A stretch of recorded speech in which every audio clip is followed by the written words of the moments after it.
আপনি কি গাছ লাগাতে পছন্দ করেন? আপনার বাড়ির ব্যালকনি, আপনার ছাদ, আপনি সুন্দর করে গাছ লাগিয়ে সাজাচ্ছেন। আপনি যদি না জেনে থাকেন যে আপনার বাড়ির কোন জোনটায় কোন গাছটা লাগানো উচিত, তাহলে কিন্তু আপনার জোনটা বা বাস্তুটা কিন্তু পলিউটেড হয়ে যাবে। তো সেক্ষেত্রে আজকের ভিডিওতে আমি শেয়ার করব যে কোন জোনে কোন গাছ বা কী ধরনের গাছ লাগানোটা উচিত, যাতে আপনার বাস্তুটা সঠিক থাকে, পলিউটেড না হয় এবং গাছেরও কিন্তু ফলন যাতে ভালো হয়। তো যারা এখন তো সবাই মানি প্ল্যান্ট বাড়িতে লাগাচ্ছে, এই মানি প্ল্যান্টেরও একটা নির্দিষ্ট দিক আছে।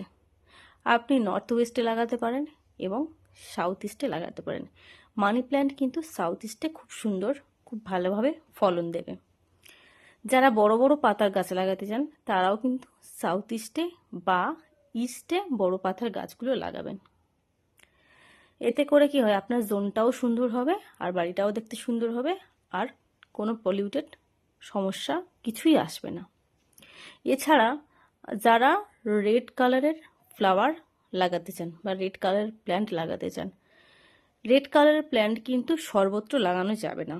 সব জায়গায় কিন্তু রেড কালারটা মানে অ্যাভেলেবেল রাখা উচিত না। সেক্ষেত্রে রেড কালারের জন্য একমাত্র সাউথ ইস্ট পারফেক্ট। সাউথ ইস্টে আপনি রোজ রাখতে পারেন, আপনি জবা রাখতে পারেন। রেড জাতীয় যে কোনো ফ্লাওয়ার বা প্ল্যান্ট আপনি কিন্তু সাউথ ইস্টে রাখবেন এবং সেটি রেড টাবে করে অবশ্যই রাখতে হবে। তাহলে আপনার জোনটাও একেবারে পরিষ্কার থাকবে, নেগেটিভিটি আসবে না এবং প্ল্যান্টগুলোও কিন্তু খুব সুন্দর সুস্থ সবলভাবে বেড়ে উঠবে। Thank you.